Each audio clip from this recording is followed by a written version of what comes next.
Bonjour à tous, bienvenue à notre webinaire de mai. Ce mois-ci, on le consacre aux femmes puisqu'on a décidé de parler de la santé hormonale féminine. Et pour ce faire, j'ai le bonheur d'être accompagnée d'une femme qui cumule plus de 25 années de métier et qui en fait sa spécialité, Véronique Bourbeau. Puis rapidement, Véronique, je vais juste faire un survol de tes différents chapeaux. Tu es naturopathe agréée, diplômée de l'Institut d'enseignement en sciences naturopathiques. Je suis également herboriste clinicienne diplômée de l'Académie de phytothérapie du Canada, enseignante en endocrinologie, cofondatrice avec la docteure Lynne Deshôtels du programme Ma santé, mes hormones. Et pour ceux et celles dont le nom de la docteure dit quelque chose, elle a participé au documentaire L'automéno de Véronique Cloutier par le passé. Je suis également Véronique, fondatrice de la clinique intégrative du Haut-Richelieu et finalement fondatrice de la plateforme éducative Cancer 360. Est-ce que c'est un bon survol? C'est un bon survol. Parfait. Merci beaucoup d'être avec nous. On entre dans le vif du sujet au niveau des hormones en parlant de leur rôle. Quel est le rôle des hormones dans notre corps? Oui, ben en fait, les hormones, c'est des tout petites substances qui sont sécrétées par des glandes, qu'on va dire des glandes endocrines. Les glandes endocrines, c'est qu'on va déverser le contenu dans le sang. C'est pour ça qu'on appelle ça endocrin.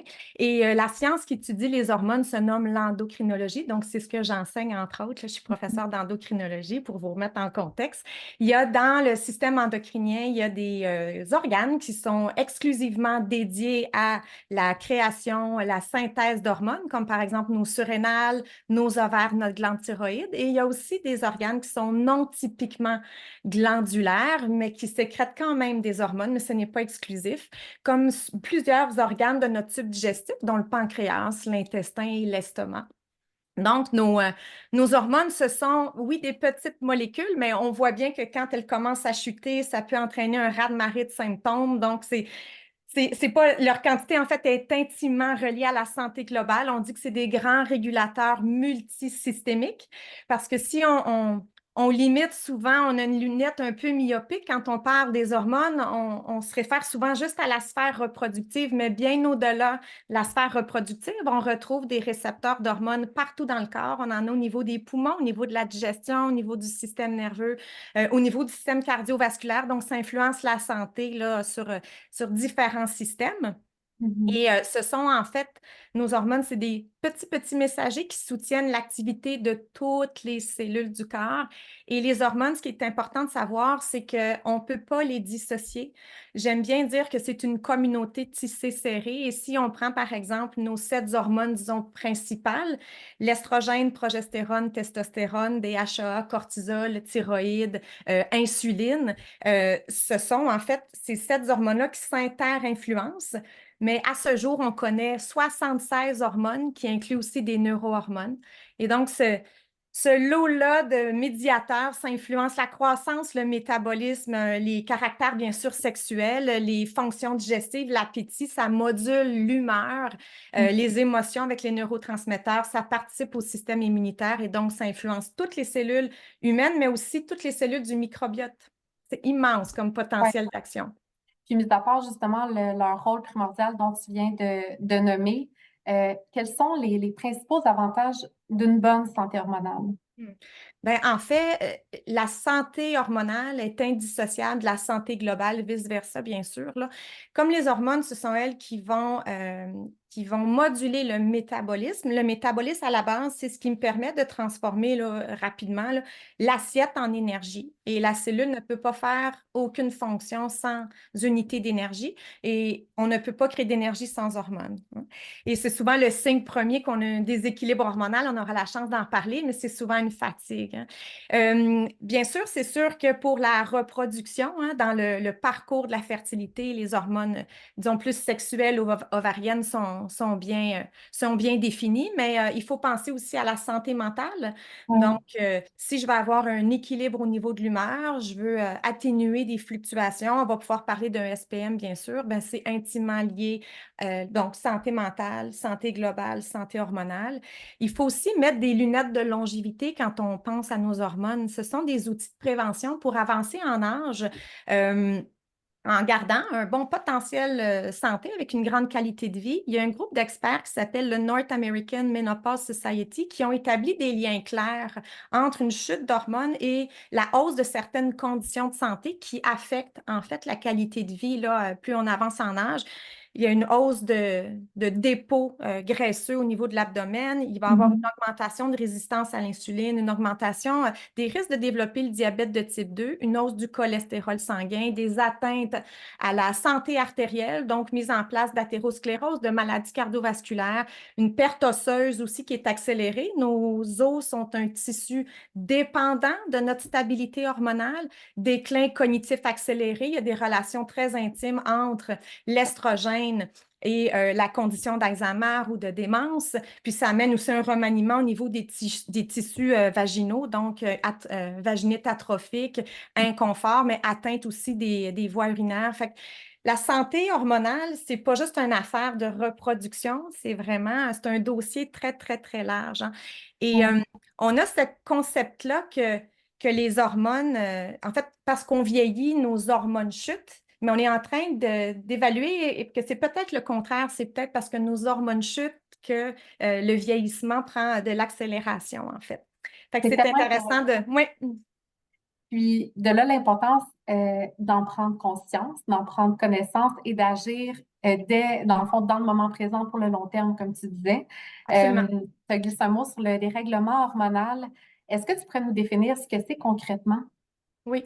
Ben, en fait, si on y va simplement, un dérèglement hormonal, ça veut dire que quand les taux d'hormones ne sont pas optimaux, on peut parler des hormones, disons, individuellement. Elles n'ont pas peut-être leur valeur optimale pour remplir les meilleures fonctions au niveau cellulaire, mais aussi, ça se peut que ce soit les rapports entre les hormones. Comme je disais, c'est une communauté tissée serrée, donc on ne peut pas les dissocier l'une de l'autre, même si elles ont leur champ d'expertise, là, elles s'inter-influencent toujours. Donc, un dérèglement, ça peut être qu'une hormone est manquante ou elle est dominante, ou au contraire, qu'il y a un certain déséquilibre.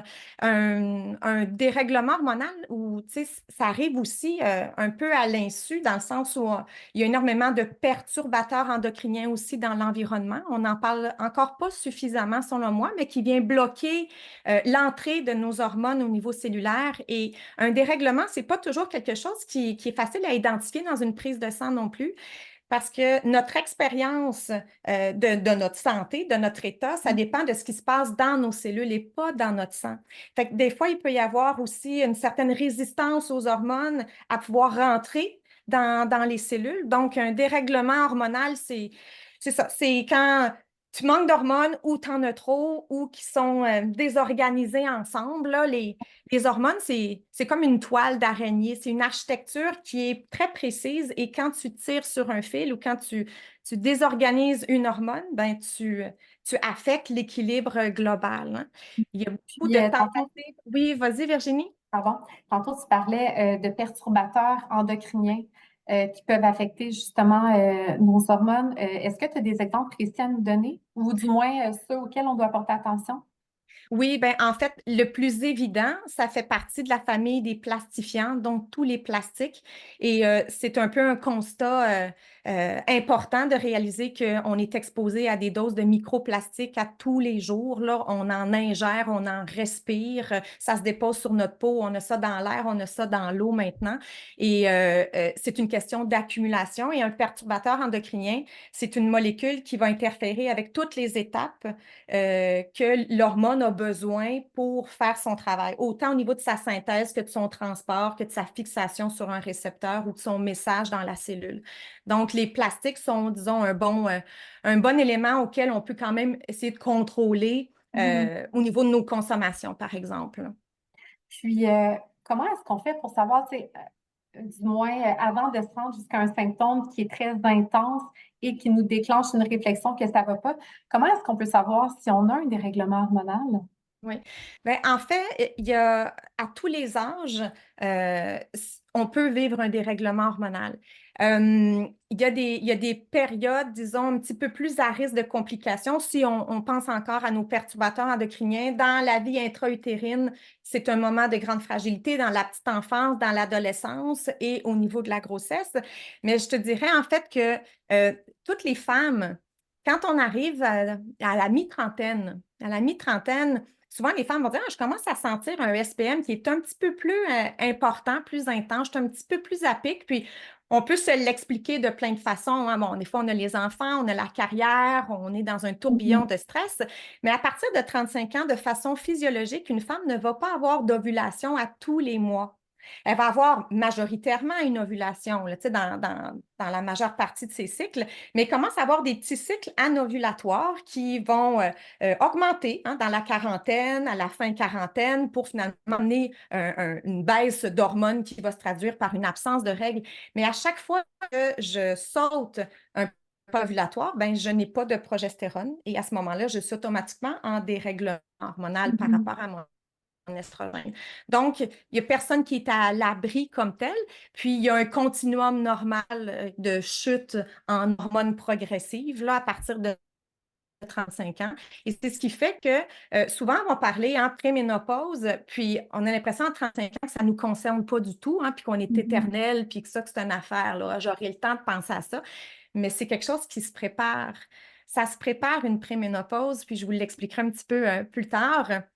Les personnes qui sont à risque aussi, les personnes qui fument, les personnes qui ont une dent sucrée, là, évidemment, on peut penser à nos hormones, disons, plus sexuelles, mais la dent sucrée a un gros impact, évidemment, sur l'insuline. L'insuline est intimement reliée au cortisol, à la thyroïde, est influencée aussi par nos estrogènes. Fait que, tu sais, tous les comportements, on doit les passer à la loupe quand on commence à se sentir un peu symptomatique. Et souvent, il y a beaucoup de symptômes qui s'apparentent au même dérèglement, que ce soit un problème d'insuline, que ce soit un problème de thyroïde ou un problème d'estrogène. Ben, les symptômes souvent sont assez similaires, là.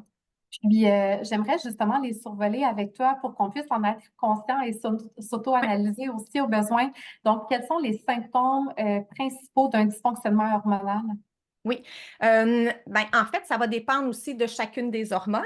Mais si on prend, par exemple, là, bon, simplement les signes les plus classiques au niveau de la thyroïde. Là, la thyroïde, elle, c'est l'hormone qui va définir le rythme avec laquelle toutes les cellules vont faire leur activité. OK? Donc, un hypothyroïdie qui est plus fréquent qu'une hyperthyroïdie, donc un ralentissement de la thyroïde, ça s'appelle un ralentissement du métabolique et donc un hyporendement global. Ça veut dire que ton cerveau n'est pas optimal, tes reins ne sont pas optimaux, ton foie non plus, ta digestion, la qualité de ta peau, tout ça va être ralenti. Donc, on va parler de frilosité, on va parler d'une hausse de poids, le métabolisme ralenti, dont je stocke plus que je suis capable de brûler, d'éliminer. Je peux entraîner une perte de cheveux, des troubles digestifs, de la constipation par ralentissement du péristaltisme. Ça se traduit par de la dépression, par de l'anxiété. Là où je concentre le plus de récepteurs à thyroïde, l'hormone active de la thyroïde qu'on appelle la T3, c'est entre les deux oreilles. Donc, gros impact au niveau de la santé mentale. La peau va être sèche. Je peux développer, bien sûr, un TDA, une hausse de cholestérol. Donc, ça va dans tous les sens. En fait, il n'y a pas un symptôme qu'on ne peut pas passer sous la loupe des hormones, là. Si c'est surtout notre insuline, là, on va parler plus à ce moment-là de diabète, de hausse de poids, d'instabilité de l'appétit. On peut sentir une nervosité quand il serait temps pour nous de manger, puis on doit être un petit peu plus patient. Les gens qui sont incapables de jeûner, qui ont vraiment un appel d'appétit très important, qui ne sont pas capables de passer un bon laps de temps entre les ingestats, c'est un signe d'instabilité glycémique. Les personnes qui ont un trouble de concentration, est-ce que c'est la thyroïde? Est-ce que c'est des fluctuations glycémiques? Les deux sont possibles.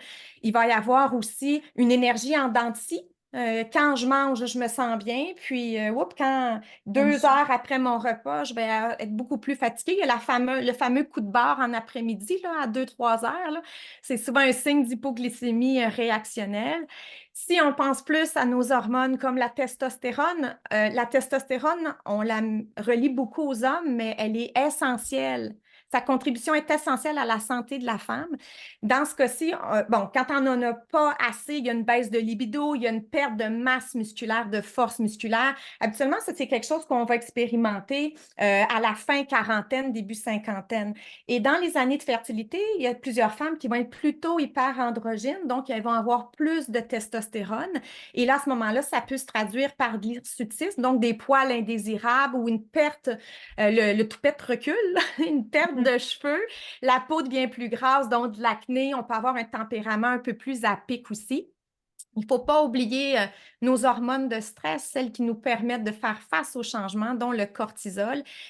Le cortisol, ça sauve la vie, mais ça la sabote aussi. C'est une question vraiment de dosage. Si je suis en excès de stress, si ma vie, c'est mon plus gros agresseur, puis que jour après jour, je fais face à des facteurs de stress, ça va se traduire par des paniques, des rages de sucre, une prise de poids abdominale. Les cellules adipeuses de la bédaine contiennent 4 fois plus de récepteurs à stress que n'importe quelle autre cellule grasse du corps. Donc, si je prends du poids de façon abdominale, est-ce que c'est ma thyroïde? Est-ce que c'est mon insuline? Est-ce que c'est mon cortisol? Tout est possible. Et ça m'amène dans une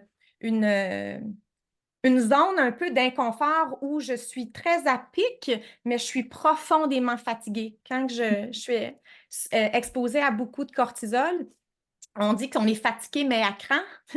Ça veut dire que un petit déclencheur va entraîner une hyper réponse de mon comportement, disons, Ouais. là, mais c'est dans un fond de fatigue, mais j'ai toujours un petit peu plus d'adrénaline parce que cortisol et adrénaline travaillent ensemble. Si j'ai une baisse de progestérone, comme par exemple dans les cycles anovulatoires qui s'accumulent à partir de la mi-trentaine, je peux expérimenter une enflure mammaire, une congestion mammaire, une nervosité aussi parce que la progestérone, elle a une affinité avec les récepteurs GABA au niveau du cerveau qui sont le neurotransmetteur inhibiteur du système nerveux, donc détente, zénitude. Donc, si je manque de modulation de GABA, ça se peut que je sois un petit peu plus nerveuse et irritable. Ça va entraîner du spotting entre les cycles menstruels. Je peux avoir du petit spotting, là, des petits saignements hors cycle. Ça peut se traduire par de l'insomnie, puis un syndrome prémenstruel en dents de scie. C'est souvent relié à la baisse de progestérone. Dans le cas de l'estrogène, évidemment, quand j'en manque au niveau périménopause, je peux avoir à peu près tous les symptômes, mais quand j'en ai, disons, en dominance, c'est rare qu'on voit des excès vraiment physiologiques d'estrogène. C'est souvent que par manque de progestérone, ben, l'estrogène prend un petit peu plus de place, mais elle ne s'en va pas nécessairement en excès. C'est ce qu'on appelle une dominance estrogénique. C'est très fréquent. Et la dominance estrogénique va se traduire par des fibromes, de l'endométriose. Ce sont des conditions qui naissent dans un contexte comme ça. Mes cycles menstruels vont être plus courts, ils vont être beaucoup plus abondants, puis je vais avoir des fluctuations de l'humeur, bien sûr, là. Et puis bon, les symptômes d'un dysfonctionnement hormonal, si je rentre dans la périménopause où toutes ces hormones-là doivent être remaniées au grand complet, c'est pas pour rien que Véronique Cloutier a appelé ça l'automéno en disant je sais pas ce que je vais avoir, tu sais, qu'est-ce que je vais piger, c'est que tout est possible quand on touche à ça. On va avoir une sécheresse vaginale, on peut avoir de l'atrophie vaginale, donc des inconforts, des douleurs pendant la relation sexuelle ou après, beaucoup plus de fragilité, vulnérabilité à développer des infections, bien sûr les fameuses bouffées de chaleur, la transpiration, il y a une démotivation aussi, il y a une fatigue mentale qui s'installe comme euh, on est comme tanné de devoir travailler fort de la tête, là. C'est ça. On a un désintérêt aussi qui peut se manifester. Des fois, c'est pas toujours agréable, là, hein, un changement hormonal, là, hein. De l'insomnie aussi, la prise de poids, tout fait engraisser en périménopause, là. Migraines, palpitations, il y a des douleurs articulaires qui sont assez manifestes pour une bonne majorité des femmes. Bon, la libido, elle disparaît, des incontinences, une perte de masse et de force musculaire. Donc, on va assez largement, largement. Mhm. Puis, qu'est-ce qui se passe au niveau des hormones au moment de la périménopause, contrairement à un dérèglement hormonal comme plus traditionnel, j'ai envie de dire? Ben, en fait, la périménopause, c'est la période, disons, c'est du sport extrême, là. Ça demande énormément de souplesse là, au niveau du corps parce que, il y a un continuum. En fait, tu sais, il y a une raison biologique. Si on parle des hormones ovariennes, hein, c'est vraiment le plan, c'est de reproduire l'espèce. Et il vient un temps où les capacités de reproduction, ben, physiologiquement, et naturellement doivent décliner. Et ça va entraîner une chute des hormones ovariennes principales. Donc, à partir de 35 ans, la progestérone commence à faire ses valises. Il y a des mois où elle participe, des mois où elle ne participe pas. Si j'ovule pas, je n'ai pas de progestérone. Et quand j'approche autour de la cinquantaine, 50, 52, 53, ben là, c'est mes ovaires, même s'ils contiennent encore des ovules et des cellules capables de répondre et de fabriquer de l'estrogène, elles sont beaucoup moins sensibles aux messages du cerveau qui demandent une maturation de petits œufs pour reproduire l'espèce. Et donc, à ce moment-là, ben, les ovaires vont commencer à rentrer en pré-retraite. Et donc, il y a des mois où je vais avoir une capacité ovarienne tout à fait adéquate et je me sens super bien. Puis, il y a des mois où j'ai une absence de participation, en tout cas une baisse significative de participation d'hormones. Et là, ça m'amène dans un yo-yo, là, où ce que mes amplitudes dans mes hormones peuvent se traduire par un mois épouvantable, là. Mhm. Mais j'ai ma testostérone qui diminue, j'ai ma thyroïde qui ralentit, j'ai les hormones de compensation, donc le cortisol, il va souvent embarquer, l'insuline, je suis beaucoup plus instable par rapport à l'assiette si je mange quelque chose de sucré, si je prends un verre de vin, je le tolère moins bien. Donc, toutes mes hormones doivent se réaligner ensemble dans une chute progressive. Et Ouais. donc, ça peut être un vrai choc tant physique que psychique pour plusieurs personnes. Puis, au niveau du système hormonal général, mais aussi au niveau, par exemple, d'un dérèglement ou de la périménopause dont tu viens de parler, est-ce que c'est quelque chose qui est héréditaire? Est-ce que, parce qu'on entend souvent des femmes, par exemple, dont la périménopause va commencer beaucoup plus tôt, qui vont avoir des symptômes beaucoup plus forts, y a-t-il quelque chose qui prédétermine ça? En fait, quand on est, on a un lot prédéterminé de petits œufs, de petits ovocytes dans nos ovaires qui peuvent un peu, si on les calculait, on pourrait prédire un petit peu le moment de l'arrivée de la périménopause et de la ménopause. Donc, il y a quelque chose qui est physiologique. Le défi, en fait, c'est qu'on constate que c'est selon la culture et selon le mode de vie. Et le plus grand saboteur d'équilibre hormonal, c'est le cortisol, c'est le stress.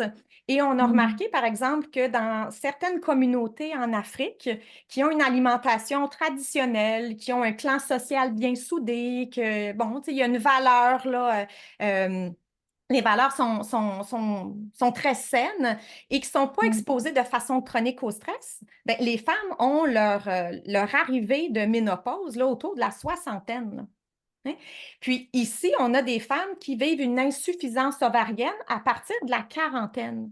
Ce n'est pas nécessairement toujours codé génétiquement ou de façon héréditaire, mais c'est vrai on doit connaître un petit peu l'histoire hormonale de notre mère. Puis c'est rare que le fruit tombe loin de l'arbre, dans le sens où si votre mère elle a eu sa ménopause à 50, il y a peu de chances que vous soyez encore menstruée jusqu'à 60, là, mais il y a peu de chances que ça soit à 40. Mais tous les perturbateurs endocriniens viennent changer la donne, en fait, Mhm. qui peuvent provoquer des dérèglements beaucoup plus hâtifs, puis entraîner une ménopause ou une périménopause précoce aussi, là. Puis, justement, tu parlais de facteurs de stress, tu parlais du mode de vie des femmes africaines. Ça nous amène, en fait, à parler des habitudes de vie Ouais. de façon globale. Est-ce que nos habitudes de vie peuvent à 100% impacter notre dérèglement hormonal? Est-ce qu'il y a Oh des que gestes oui. qu'on peut faire? Oui, OK. Ah oui, ben en fait, c'est la clé, hein. Et, Mm. euh, et comme je travaille avec Docteur des Hôtels, là, puis elle a les mêmes arguments que moi, là, on comprend les choses de la même façon, dans le sens où elle, même comme médecin, bon, c'est sûr qu'elle travaille avec des hormones bioidentiques, puis il faut regarder les attentes des femmes, hein. Souvent, les femmes vont penser que, en prenant juste 2 hormones, ben tout va régler, mais les hormones ne règlent pas un déséquilibre de vie. Et c'est souvent le déséquilibre de vie qui provoque les perturbations hormonales. Et le mode de vie, c'est ce qui, en anglais, on va dire Your lifestyle will make you or break you. C'est de dire que c'est ton style de vie qui va te construire ou te détruire. Et c'est la base même, en fait. Comme la santé globale est indissociable de la santé hormonale et que la santé hormonale et globale est indissociable des comportements que j'adopte jour après jour, ben, il faut qu'on travaille notre mode de vie.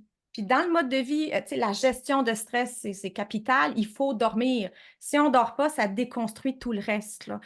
Une alimentation qui est stratégique, avoir du plaisir aussi. Je ne vous ai pas parlé d'une hormone qui s'appelle l'ocytocine, qui est une anti-stress extraordinaire, puis qui atténue tous les dommages causés par une exposition à du surstress chronique. L'activité physique aussi, c'est important. Et c'est ces comportements-là que j'ai sur une base régulière qui viennent stabiliser mon métabolisme, donc la capacité de créer de l'énergie, qui ça me permet de moduler mes hormones. Donc, c'est vraiment une pyramide bien définie, là, tu sais.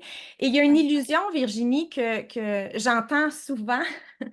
C'est fort répandu de croire, en fait, que si j'applique les mêmes comportements à 20 ans, à 30 ans, à 40 ans et à 60 ans, bien, que je peux m'attendre aux mêmes résultats, hein. Mhm. Et c'est poche, là, mais c'est pas de même que ça marche, hein. Le métabolisme change de décennie en décennie. Les défis physiologiques, biologiques sont pas les mêmes à 20 ans, à 30 ans, à 40, à 60. Et ça, c'est classique parce que dans la périménopause, pour accompagner plusieurs femmes, ce qui amène souvent les femmes à consulter, c'est de dire, oh mon Dieu, Véronique, mais j'engraisse, puis pourtant, j'ai rien changé. Tu sais, je, veux dire, je prends mon petit verre de vin comme avant, je vais faire mon Mhm. sport 3 fois semaine, j'essaie de gérer mon stress, tu sais, je mange la même assiette, puis comment ça, je me mets engraissée, je ne peux pas me l'expliquer, mais c'est parce que tu n'es pas la même personne à 30 ans qu'à 20 ans, puis à 40. Tu sais, fait que le métabolisme, on perd de la masse maigre à partir de 40 ans, on perd 0,7 % par année. Et ça désorganise notre capacité à brûler les calories, entre autres. On est beaucoup plus sensible aux fluctuations de stress. On est plus sensible à l'insuline aussi. Fait qu'il faut qu'on remanie des affaires Ouais. à chaque décennie, là. Puis, au niveau de l'alimentation, concrètement, est-ce que c'est de cibler des groupes d'aliments? Est-ce qu'il y a des aliments en particulier qui sont des aliments miracles ou ça relève de la pensée magique? Dis-nous tout.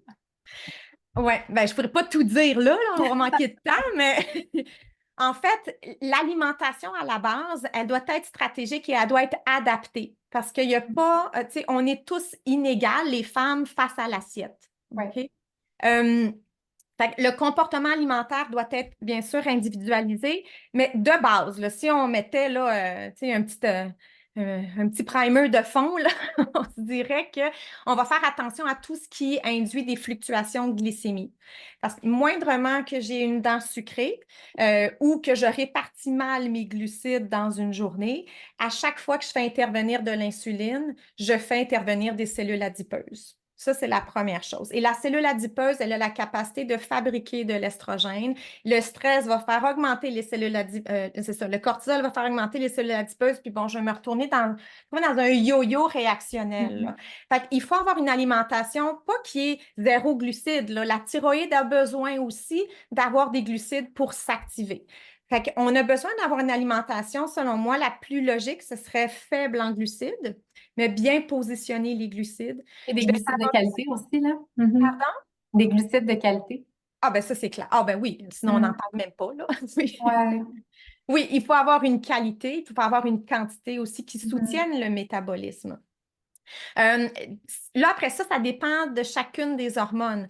Fait que c'est sûr que si je mange une alimentation qui ne fait pas intervenir trop souvent, trop régulièrement, en trop grande quantité mon insuline, ben, cette hormone-là risque d'être assez satisfaite, là.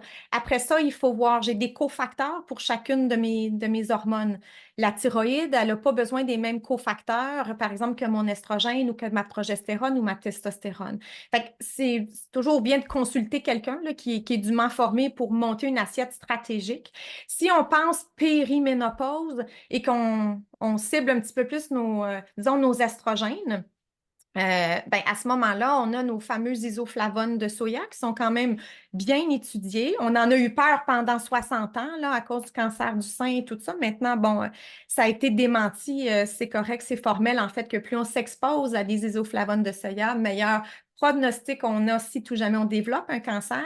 Et l'espérance de vie est augmentée plus on est exposé à ces isoflavones-là. Ce sont des bons modulateurs.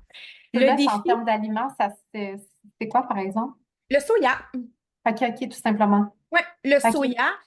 On va avoir des phytoestrogènes, donc des molécules qui ne sont pas des hormones, mais que dans leur structure, elles ont quelque chose de similaire à nos hormones. Donc, elles sont capables de venir occuper le récepteur à la surface de la cellule et amener une certaine modulation qui pourrait s'apparenter, disons, à un estrogène. Donc, c'est ce qu'on OK. appelle un phytoestrogène et on trouve ça dans le monde végétal. Donc, oui, le Mhm. soya, disons que c'est un grand représentant, mais on a le trèfle rouge aussi qui contient beaucoup de ces molécules-là.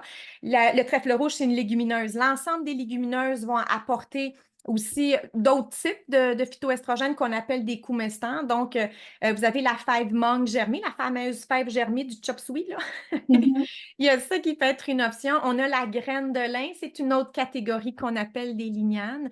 On a aussi de ces molécules-là dans la famille du chou, du brocoli, chou-fleur, Bruxelles, bok choy. Fait que c'est des excellents aliments si on les digère bien, bien sûr. Là, on ne s'impose pas quelque chose qu'on ne tolère pas.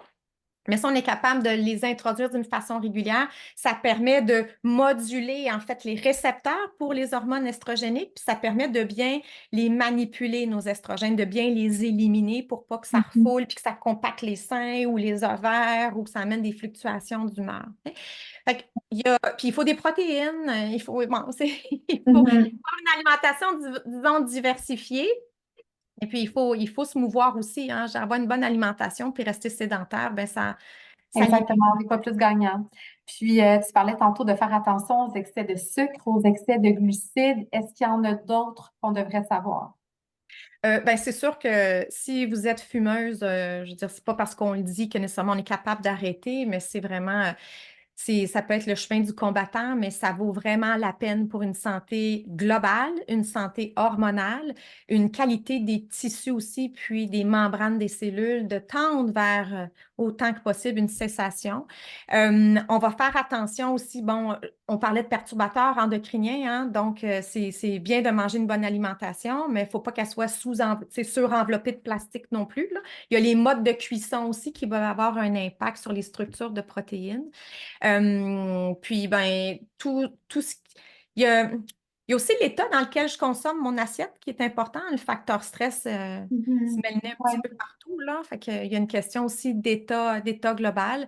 Qu'est-ce que je pourrais rajouter? Est-ce Ben, que ça, la caféine, l'alcool, il faut se j'imagine? bouge. Oui. Oui, tout à fait. Puis justement, la caféine et l'alcool aussi, j'imagine un peu comme tout dans la vie, on doit porter attention à ces deux éléments-là aussi. Ben, il y a des gens qui tolèrent mieux certaines substances que d'autres. Donc, il Mhm. faut être honnête avec soi, là. Mis à part le plaisir sur le moment que ça nous donne, puis notre petite dopamine de satisfaction, il faut voir si vous êtes des personnes qui métabolisent de façon adéquate. Le défi avec l'alcool, le sucre et le café, moi, je le remarque beaucoup au niveau de la périménopause, en fait, les 2 années avant la ménopause et les 2 années qui suivent, en fait, l'arrêt des règles, là. Donc, ces 4 années-là, euh, c'est là qu'on va avoir le plus d'impact négatif avec l'alcool, avec le sucre, avec le café, au niveau des chaleurs et des transpirations au milieu de la nuit. Les C'est intimement symptômes. relié, là. Il y a un centre de contrôle de la température corporelle qui est en fait situé au même endroit où je commande à partir de mon cerveau mes hormones. Et cette fenêtre-là, où je suis thermoneutre, je suis pas en train là, de dissiper de la chaleur, puis je suis pas en train de geler comme une crotte, là, ben, cette fenêtre-là, elle est sous l'influence de la quantité circulante en estrogène. Et l'estrogène, elle vient inhiber les hormones de stress pour pas que je sois toujours en train d'hypertranspirer. Mais quand Mhm. mes estrogènes diminuent, ben, tout ce qui peut amener des fluctuations de stress, dont le sucre, l'alcool, amène des remaniements nerveux et le café qui amène de l'adrénaline dans le corps, ben, ça vient augmenter tout de suite le dérèglement, puis je me mets à transpirer, j'ai les joues de plus en plus rouges quand je prends un verre de vin, c'est ça, Mhm. je viens tout moite quand je finis mon café, puis je me réveille en plein milieu de la nuit. Ouais. Mhm. Puis pour clore le volet alimentation, j'aurais envie de t'entendre en terminant sur l'importance du microbiote ou son rôle majeur. Ah oui. OK. Ben, en fait, ça peut être un peu complexe. Je vais garder ça bien simple, en fait. C'est qu'on a, en fait, nos estrogènes, là, d'abord, il n'y a aucune hormone tu sais, qui est cancérigène. OK? Il n'y a aucune hormone qui est vicieuse. Elles sont essentielles au bien-être. OK? Là où on a où on a besoin de, disons, d'être un petit peu plus vigilant, c'est qu'est-ce que je fais avec mes estrogènes dans mon corps? Comment est-ce que je les métabolise? Comment je les élimine? Et il y a une bonne partie de mes estrogènes que je crée parce que je suis encore cyclée ou que malheureusement, dans l'environnement, il y a plein de perturbateurs endocriniens qui font assemblant d'être des estrogènes. Ben, tout mon lot d'exposition et de synthèse d'estrogènes passe dans le foie. Et ensuite, je dois les éliminer. J'ai une portion qui va aller dans l'urine et j'ai une grosse portion qui vont dans les selles. Et dans les selles, dans le dernier tiers de mon côlon, c'est là que se concentrent les plus grandes colonies de bactéries. Et dans ces bactéries-là, il y a des bactéries qui sécrètent des gènes qui viennent en fait saboter tout le travail de protection que le foie peut avoir mis beaucoup de temps pour sécuriser les estrogènes, puis tenter de les éliminer de façon adéquate. Donc, un microbiote ou une santé intestinale qui n'est pas optimale peut faire refouler des Mm. métabolites réactifs d'estrogènes qui sont moins propres et qui peuvent venir perturber les récepteurs. Fait que, OK. de toute façon, en naturopathie, on focus beaucoup sur la santé de l'intestin, hein, je veux dire, depuis 1400 quelque chose, Qui là, est le qu'on en deuxième parle. cerveau, donc oui, tout à fait. Mais c'est l'intestin participe à tout, hein. On Oui. l'appelle le deuxième cerveau. Moi, je suis prête à parier que bientôt, on va l'appeler le premier cerveau. Peut-être dans quelques années, on s'en jase. Avant de s'attaquer aux produits de santé naturelle, j'aimerais t'entendre sur des méthodes alternatives qui sont aussi naturelles, vers lesquelles on peut se pencher, à commencer par l'acupuncture, par exemple. Oui, c'est sûr que je ne suis pas acupuncteur, donc je ne peux pas vous donner là, toutes des notions et tout ça, mais c'est vrai que autant au niveau de la fertilité, au niveau de tous les processus ovariens, ovulatoires, au niveau des signes qui accompagnent la périménopause, au niveau de l'insomnie, au niveau des bouffées de chaleur, au niveau des fluctuations de l'humeur, il y a énormément de ma clientèle qui vont chercher une très grande satisfaction et une stabilité avec des Mhm. approches d'acupuncture. Si j'ai, disons, dans ma mécanique, j'ai des blocages au niveau du bassin, par exemple, autant pour bon, des douleurs au niveau de l'ovulation, par exemple, ou au niveau du décollement de la matrice quand je pourrais être menstruée, tout ça, ben, c'est sûr qu'une technique ostéopathique, selon moi, c'est un bon ajout à mettre au calendrier de façon régulière, là. OK, parfait. Et les fameux produits de santé naturelle, question numéro 1, avant que tu nous donnes des exemples, est-ce que c'est possible de jumeler l'hormonothérapie à des produits de santé naturelle? Est-ce qu'on peut vraiment faire un mix des deux? Bien, absolument. Il OK. n'existe pas un seul chemin pour se rendre aux noces, là. On peut emprunter plusieurs façons. Et en fait, le choix appartient aux femmes. Des fois, on a ce concept-là, c'est ce qui témoigne un petit peu de ta question, hein, Virginie, que c'est comme, ben, Un avec ou ou sans. l'autre. C'est Mhm. Ouais. binaire, c'est oui ou c'est non. Ben, en fait, il faut voir tu sais, d'abord, à quel point on est symptomatique. On ne peut pas être contre le bien-être, de toute façon, globalement, là, OK? Fait que de dire, bon, il y a des femmes qui vont préférer faire sans. Ils vont dire, ben moi, dans ma philosophie puis dans mes valeurs, j'ai l'impression que, bon, comme c'est un phénomène naturel, je pense que le corps est équipé pour faire sans. Mhm. Oui, il faut travailler un petit peu plus fort sur le mode de vie, c'est sûr, mais prendre des hormones, ce n'est pas une passe droite non plus, là, tu sais. Fait que oui, on va travailler un petit peu plus le mode de vie, hein. Tantôt, quand je vous ai parlé de tout, comment la chute des hormones va affecter la qualité de vie, oui, peut-être maintenant, mais qu'il faut avoir une lunette pour penser à plus loin, hein, dans du moyen et long terme, une lunette de longévité. Ben, il faut dire que, OK, si je ne suis pas incommodée par une chute d'hormones, moi, je rentre en périménopause, puis je n'ai pas de chaleur, puis ben, j'ai pas vraiment engraissé, puis je dors encore bien. Donc, on sent peut-être moins l'urgence d'agir, mais il faut avoir, c'est ça, cette vision-là un petit peu plus à long terme. Donc, il y a moyen de moduler. Les femmes qui vont choisir d'opter pour de l'hormonothérapie, évidemment, bon, on va promouvoir surtout le bioidentique. Elles vont chercher souvent une stabilisation, mais comme je le répète et que Docteur Desautels aussi a dit, ben, je veux dire, il faut voir dans quel contexte je les mets, ces hormones-là. C'est pas un clé en main, là, où ce que ça va tout régler le déséquilibre de vie. Donc, il y a des femmes qui vont commencer à prendre de l'hormono, puis, disons, bon, estrogel. On va prendre l'estrogel, par exemple, puis on va dire, ah, ben moi, on me propose une pompe. Mais quand je prends une pompe, ben, j'ai des migraines. Je me sens pas bien, je me sens pas bien dans mon corps. Fait que ça, ben là, j'ai diminué à une demi. Tu sais. Puis à une demi, je veux dire, bon, c'est correct, mais là, je dors plus. Puis là, tu es comme, OK, ben là, quels Par où symptômes prendre? j'achète? Tu sais? Mhm, Fait mhm. que c'est dans une situation comme ça où, disons, une pleine dose n'amène pas le mieux-être et que quand on coupe la dose, ben, Colin, on n'est pas encore optimal, ben, à ce moment-là, on propose de garder la dose minimale pour activer les récepteurs, puis là, on peut compléter avec, entre autres, certaines plantes ou des modulateurs de phytoestrogènes. Mais c'est sûr qu'on va tout le temps regarder le mode de vie de toute façon, là. Ça, c'est Mhm. indissociable, avec ou sans hormones. Puis, si on y va dans l'ordre des choses, par exemple, si on souhaite apaiser des symptômes SPM, par exemple, est-ce qu'il y a des produits de santé naturelle vers lesquels aller? Oui. Euh, ben, en fait, le syndrome prémenstruel, là, euh, c'est souvent comme un constat ou c'est un moment pour faire une introspection sur quel genre de mois j'ai traversé. Fait que Mhm. je lance tout le temps le défi aux femmes de dire, OK, ben, le prochain cycle menstruel, allez là, dans un tout inclus, là. OK? Pas d'enfant, pas de responsabilité. Puis on se reparle du SPM. Dans le T'as sens où tellement raison. c'est C'est tellement une belle façon de. Je ouais, pense que ça va parler à beaucoup de ouais. femmes qui sont à l'écoute présentement. Ouais, fait que ça veut pas dire que, tu sais, il faut juste déménager puis divorcer, puis bon, c'est pas ça, mais c'est de prendre conscience que ce que je vis pendant le mois va se traduire un moment donné dans des symptômes. OK? Mm. Mais bon, quand je suis symptomatique, puis que je suis pris dans un tourbillon de vie, puis que, bon, je peux pas déménager au Club Med, là, tu sais, ben à ce moment-là, il y a une plante qui est fort aidante, c'est le Vitex. Le Vitex qu'on peut trouver standardisé en capsule ou qu'on peut avoir en teinture mère.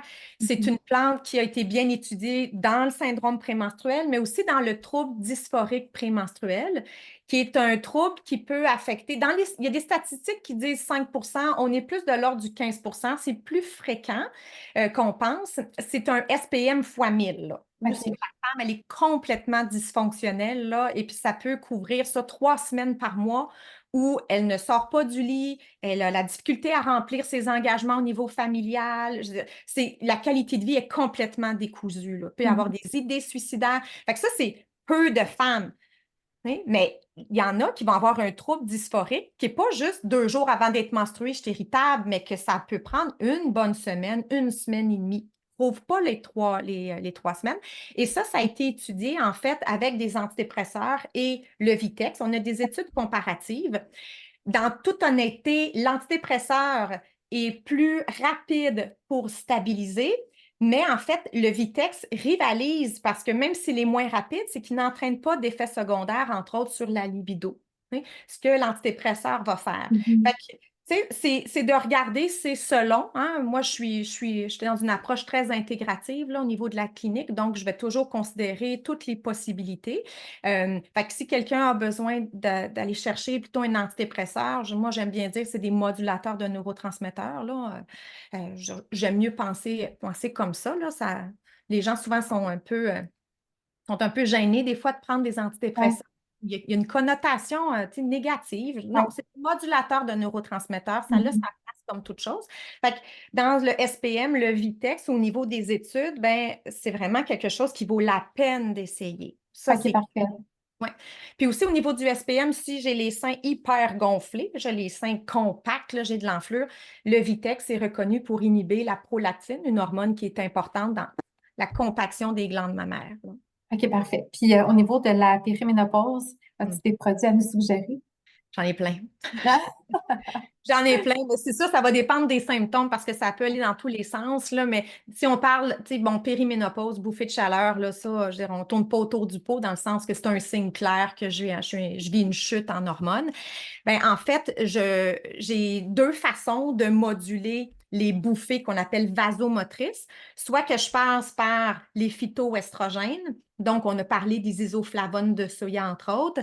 J'ai aussi, en fait, les isoflavones de soya, il faut que j'ai un bon tube digestif pour être capable d'aller chercher le potentiel de modulation hormonale. Donc, c'est un terrain de pratique. Quand je prends des isoflavones de soya, pour une personne, ça va très bien marcher, pour une autre, ça ne marchera pas du tout. Fait que c'est pas le produit le problème, c'est le tube digestif. OK. Fait qu'il faut voir aussi pour les femmes qui vont dire ah non, moi, ça ne module rien du tout. Bon, ben, on va falloir qu'on travaille un petit peu au niveau des enzymes digestives. Donc, les isoflavones de soya qui sont standardisés en génistéine, c'est la génistéine qui va moduler. Donc, j'ai ça, mais j'ai aussi la rhubarbe de Sibérie qui est étudiée depuis fort longtemps en Allemagne, qui est extraordinaire au niveau de tous les signes et symptômes qui peuvent accompagner une chute en hormones. Et elle aussi, elle vient moduler les récepteurs d'estrogène. Mais si je ne veux pas jouer sur les récepteurs d'estrogène parce que j'ai une peur viscérale du cancer du sein ou que j'ai des antécédents dans ma famille, puis je ne me sens pas à l'aise de moduler de cette façon-là, ben à ce moment-là, je ne suis pas mal pris avec mes bouffées de chaleur. Je peux travailler sur le neurotransmetteur qui s'appelle la sérotonine, qu'on appelle souvent, bon, ça, c'est notre attitude positive, l'attitude prosociale, donc antidépresseur. Il y a des récepteurs de sérotonine dans mes vaisseaux sanguins et quand je viens les cibler, entre autres avec lacté à grappe noire, bien, ça me permet d'atténuer à 70% la fréquence puis l'intensité des bouffées de chaleur. Fait que j'ai deux façons de moduler, disons, en périménopause pour ça, pour disons, le signe plus classique, là. Puis est-ce qu'il y en a d'autres à garder en tête de façon générale? Pour la périménopause? Pour la périménopause ou encore, tu sais, pour travailler les surrénales, ensuite une dominance d'estrogène ou autre, est-ce que tu en as vraiment là, qui sont des produits vedettes finalement? Ben, en fait, on ne peut pas passer à côté des surrénales. OK? Et les surrénales, en fait, tu sais, quand je disais tantôt qu'à 35 ans, il n'y a pas grand femme là, tu sais, qui se pose des questions sur la ménopause à venir, là, tu sais, parce que c'est comme, oh, pas ça, j'ai le temps en mars, tu sais. Puis quand je dis non, c'est quelque chose qui se prépare, c'est que dans mes glandes surrénales, les filles, j'ai une hormone réservoir qu'on appelle le DHEA. Et le DHEA a cette capacité-là de me donner de la testostérone et de l'estrogène. Le DHEA n'a pas de récepteur spécifique. Donc, là où il y a des récepteurs pour testostérone, ça va rentrer. Où j'ai des récepteurs d'estrogène, ça va rentrer. Puis ça va moduler une réponse hormonale. Et à ce moment-là, quand j'arrive en chute d'hormones ovariennes, dans ma période de périménopause, ben, mes glandes surrénales, c'est ma bouée de sauvetage, là. Ben, il faut qu'ils soient disponibles. Mais mes glandes surrénales, c'est elles qui répondent à tous les facteurs de stress, là. Hein? Fait que pour te donner une petite garantie, en tout cas, arriver avec des économies dans les poches, là, quand on arrive en périménopause, il faut avoir des surrénales qui ne sont pas deux petits pruneaux secs dans le milieu du dos, là. Fait qu'il faut les entretenir. Puis c'est pas parce qu'on le dit, ah ben, gère ton stress, fille, tu sais, que nécessairement, ah, je sais exactement comment m'y prendre, là, tu sais.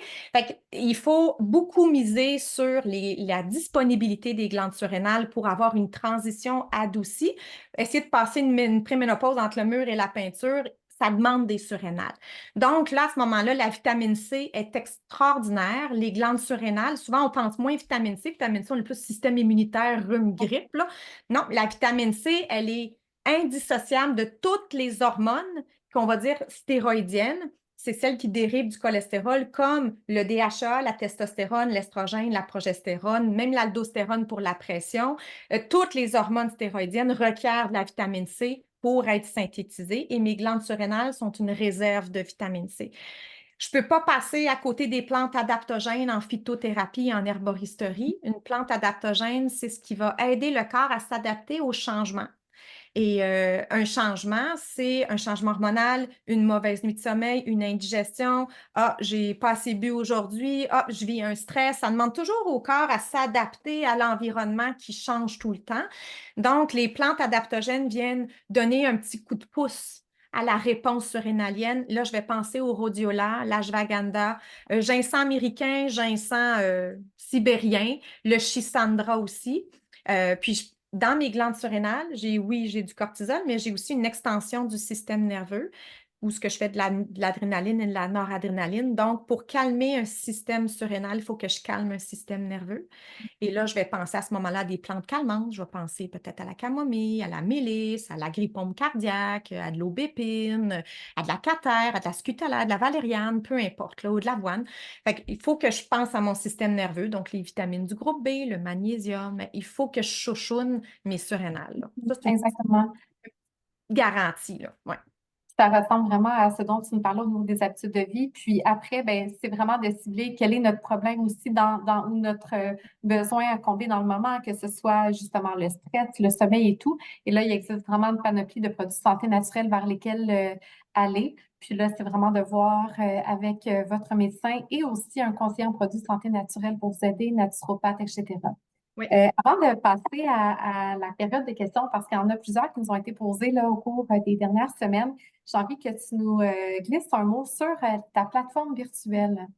Oui, ben en fait, c'est ça. Ça fait une année que docteur, ben, en fait, ça fait plus longtemps que ça qu'on travaille ensemble, mais qu'on a décidé l'année passée de lancer un projet très ambitieux. En fait, ça s'appelle Ma santé, mes hormones. C'est une plateforme éducative où vous allez avoir, ben, où vous avez accès à 60 heures de formation sur la santé hormonale. C'est pas une plateforme pour des hormones bioidentiques, là, parce que des fois, on associe docteur des hôtels à de l'hormonothérapie, là. C'est vraiment une union du meilleur de la naturo avec le meilleur de la médecine. C'est 25 ans de métier où on a vraiment plongé dans toutes les sphères hormonales et c'est la formation qu'on aurait aimé recevoir, qu'on a décidé de faire œuvre utile et de la transmettre. Notre objectif en arrière de cette plateforme-là était très large dans le sens où on voulait que le public soit mieux informé. Hein, Oui, parce qu'avec l'automéno, on en parlait tantôt, mais l'automéno est venu démocratiser la santé féminine.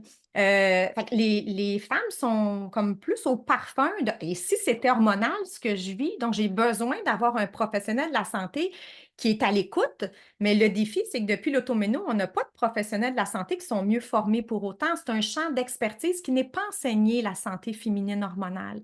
Et donc, on s'est dit, bon, ben, on va informer le grand public, mais on va aussi former des professionnels de la santé pour qu'ils soient plus aptes et outillés à accompagner en toute sécurité ces femmes-là. Hein? Donc, si vous voulez passer 60 heures à prendre des notes, puis c'est la plateforme la plus complète et c'est quand même très innovateur de faire une approche intégrative oui. où de mon côté, je peux miser sur la pertinence des habitudes de vie, puis Mhm. comment aussi avec l'approche, la connaissance médicale, comment on peut tisser un terrain complémentaire pour comprendre mieux ce qu'on vit, mais surtout solutionner ce qui nous perturbe. Et Ouais. j'en profite, en fait, j'en ai discuté ce matin avec Docteur des Hôtels, puis on a décidé de vous offrir pour les personnes intéressées un code promo en lien avec la petite conférence d'aujourd'hui. On vous offre un 100 $ de rabais pour les personnes intéressées. Le code promo, on pourra peut-être l'écrire ou en tout cas, mais c'est Ouais. code MSMH pour Ma santé, mes hormones, donc code MSMH 100. Donc, ça vous donne accès à un rabais si vous avez un intérêt. C'est une formation qui est disponible à vie, soit dit en passant. Vous n'avez pas là, une année pour l'écouter. Vous Oui, c'est avez ça. un accès pour visionner, revisionner, re-revisionner, là. Oui. Je pense que c'est un beau cadeau bien-être à s'offrir. Merci beaucoup. Puis, on termine avec la période de questions. La première qui nous a été posée, notamment, c'est combien de temps après avoir accouché, est-ce que notre système hormonal est déréglé? Mm. Il n'y a pas de chiffre magique, en fait. Hein.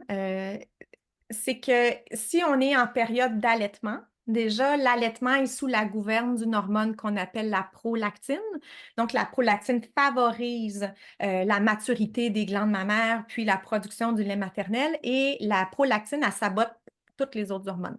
C'est dans le cerveau de l'être humain, là, ben, des mammifères, là, pas juste les êtres humains, là, il y a deux programmes. Il y a un programme qui s'appelle Survivre et l'autre Reproduire l'espèce. Et dans celui reproduire l'espèce, ben, en fait, il faut que je sois disponible. Et si j'ai la prolactine, c'est que mon corps sert à nourrir déjà un enfant. C'est pas le temps de moduler une ovulation pour potentiellement Mhm. en créer un autre. Donc, la prolactine va avoir, ben, on le sait quand on a accouché, je veux dire, la lubrification vaginale a disparu. Souvent, la libido, elle tombe en dessous du tapis et tout ça. Fait que la modulation, disons, des hormones ovariennes va prendre le temps requis pour que le lait soit bien concentré, que l'enfant ait une bonne croissance. Il y a le post-accouchement, mais il y a aussi les femmes qui ont pris des anovulants. Les femmes qui prennent des anovulants puis qui arrêtent l'anovulant et disent, bon, ben moi, j'aimerais ça avoir un enfant, donc je m'attends à quoi? Il y a des femmes qui, après déjà un mois, vont retrouver un cycle parce qu'ils ont une communication cerveau-ovaire très dynamique. Puis il y a des femmes, après avoir utilisé les anovulants, peuvent ne plus jamais retrouver de cycle. C'est déjà arrivé ou ça peut prendre 3 mois ou un an. Fait que c'est du cas par cas, je vous dirais, OK. là. C'est sûr Mhm. que l'anovulant est un perturbateur endocrinien, ça, c'est un autre dossier versus l'allaitement qui est un processus naturel, là.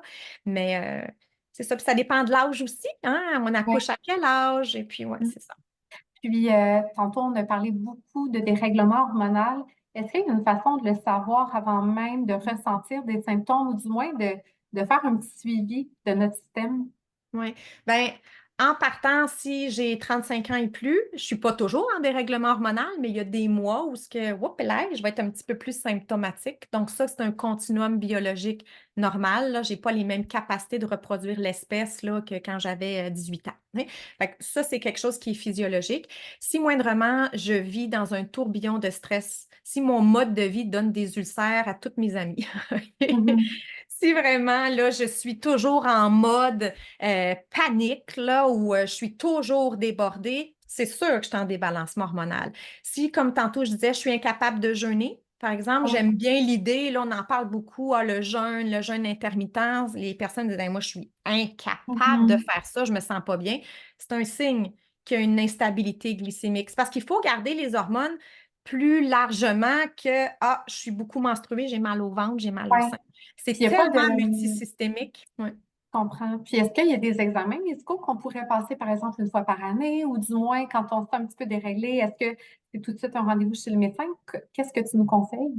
Oui, ben c'est sûr que bon, un bilan régulier au niveau de nos marqueurs d'hormones, c'est tout à fait approprié. C'est pas tous les médecins qui vont l'offrir d'emblée. Il y a beaucoup de femmes en périménopause qui vont dire, ah là, je commence à être symptomatique, puis j'étais allée voir mon médecin, j'ai demandé une prise de sang, puis il a refusé. Puis souvent, les femmes vont être offusquées de ça, comme si c'est un manque de participation.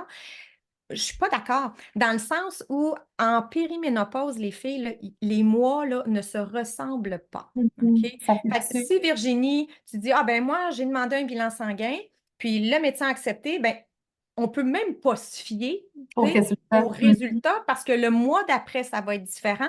Fait que, tu sais, il faut pas penser que le médecin est nécessairement mal intentionné, là, mais des fois, comme docteur des hôtels, elle va aimer le faire quand même pour dire, regarde, j'ai un guideline, un peu, là, tu sais, pour être capable de comparer chemin faisant. Mais on le sait que ça fluctue beaucoup, Mhm. là. Fait que Fait que vraiment de prendre vers un spécialiste, puis d'analyser nos symptômes vraiment au jour le jour. Il y a plein de questions auxquelles on n'a pas eu le temps de répondre. On ouais. aurait pu, je pense, faire un webinaire de 3 heures ensemble. C'est tellement intéressant. Ce que je vous invite à faire, si jamais vous avez des questions qui vous viennent en tête au courant de la journée, des prochains jours, etc., nous, on va republier sur notre page Facebook d'ici la fin de la journée le webinaire entier, donc l'intégralité. Donc, si jamais vous voulez le partager à des collègues, à des amis, à des gens de votre entourage, on vous invite à le faire. On vous invite aussi à adresser vos questions sous forme de commentaires. Et moi, ce que je fais, c'est que je vais les transférer à Véronique, puis on va pouvoir y répondre en message privé Facebook là, par après. Merci beaucoup, Véronique. Ça a Ça fait été plaisir, tellement merci. intéressant. Puis, merci de nous avoir partagé ton savoir aujourd'hui. C'était très généreux et pour le code promo également. Alors, sur ce, on vous souhaite de bien prendre soin de vous et une magnifique fin de journée. Merci beaucoup.